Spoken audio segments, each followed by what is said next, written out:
Hello good morning. അപ്പോൾ രാവിലെ കുറച്ച് നേരം എന്തൊക്കെ ചെയ്തെന്ന് നോക്കാം. അപ്പോൾ ഇതിൻ്റെ ഒരു ഷോർട്ട് വീഡിയോ ഞാൻ ഇട്ടിട്ടുണ്ടായിരുന്നു.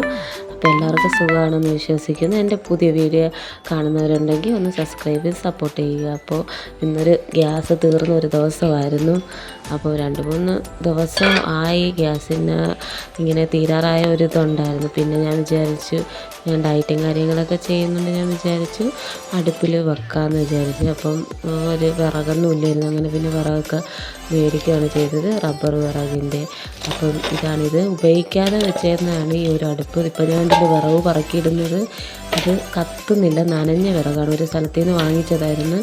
വാങ്ങിച്ചുകൊണ്ട് വന്നപ്പോൾ തന്നെ പച്ച ഇതുണ്ടായിരുന്നു. ഈ കിടക്കുന്ന വിറക് ഒട്ടും ഉണങ്ങാത്ത വിറക്. പിന്നെ രണ്ടാമത് വീണ്ടും പോയി വേറെ കടയിൽ നിന്ന് വാങ്ങിച്ചിട്ട് വന്നത് ചേട്ടൻ വെട്ടിക്കീറുമായിരുന്നു.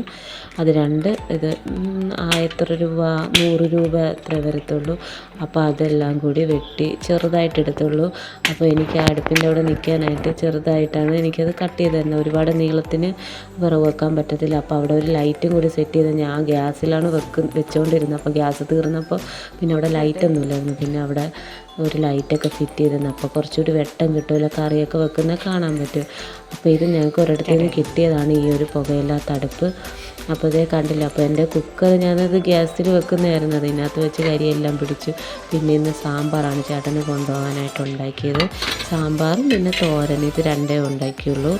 പിന്നെ എൻ്റെ വീഡിയോ ഇങ്ങനെ കാണുന്നവരാണെങ്കിൽ ഒന്ന് സപ്പോർട്ട് ചെയ്യണം കേട്ടോ. ഞാൻ അതിൻ്റെ വീഡിയോസൊക്കെ എടുക്കും, ഒരു ടേബിൾ വെച്ചിട്ട് ഞാൻ ഈ ഷോർട്ട് വീഡിയോസുകളെല്ലാം ഇടുന്നത്. അപ്പോൾ എൻ്റെ കുഞ്ഞു വീഡിയോ എല്ലാവർക്കും ഇഷ്ടപ്പെട്ടെങ്കിൽ എല്ലാവരും ഒന്ന് സപ്പോർട്ട് ചെയ്യണം. അപ്പോൾ ബായ്.